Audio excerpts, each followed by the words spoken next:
Hi everyone, it's Angela at ESL Speech Connect. And since Valentine's Day is almost here, today's lesson is about idioms and expressions related to the topic of love and romantic relationships, and also some vocabulary and their pronunciations. So let's start with some idioms and see how many you know. Number 1, head over heels. And notice when I said this, I didn't say head over heels. The words kind of connected. Head over heels. Head over heels. So just kind of notice these patterns of speech and how the words connect to each other. So what does head over heels mean? If you said to be very much in love, you would be correct. For example, Tom is head over heels for Lisa. This means that Tom just really loves Lisa. Number 2, seeing someone.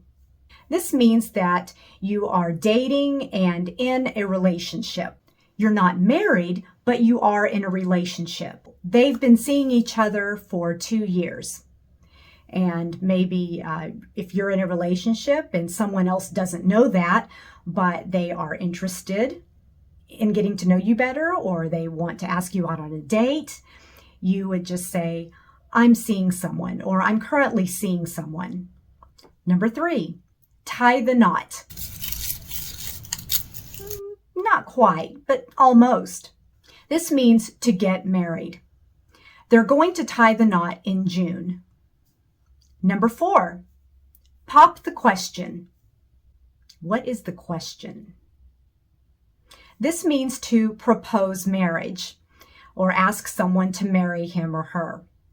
He wants to propose to his girlfriend after graduation. And usually we just say propose. We understand that it's propose marriage, but we just say propose. He's going to propose. Number 5, a match made in heaven. Now, just those words, that combination of words, tell you that it is something good and positive. So basically that means a perfect couple. 2 people are very good together. For example, after a few dates, I knew he was the one for me. It was a match made in heaven. Or sometimes we can use this idiom if 2 things are very compatible with one another. Again, if a couple is compatible together, yes, we use it, but also it could be other things as well. For example, some might say that chocolate and peanut butter together are a match made in heaven. And I tend to agree. I agree with that. Next, we're going to talk about some common phrases. This first one is a question that you will typically hear on Valentine's Day. Number 1, will you be my Valentine?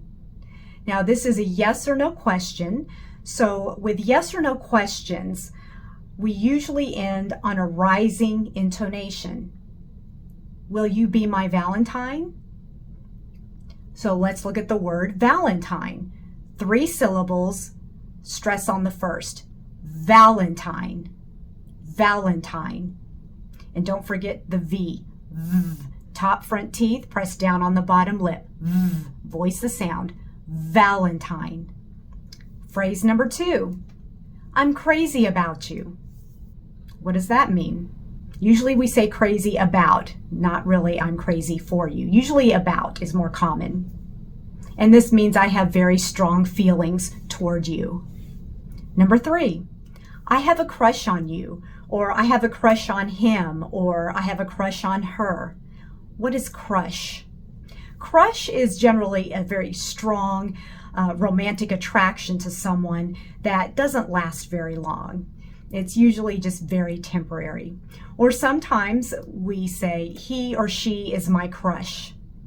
Number 4, you take my breath away.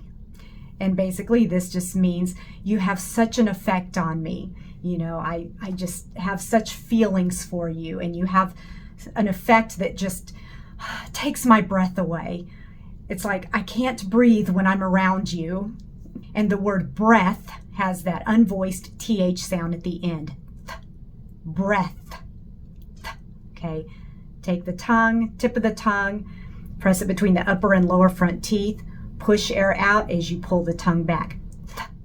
Breath, breath. Now let's look at a few vocabulary words. Number 1, puppy love. And no, this doesn't mean that you love your puppy.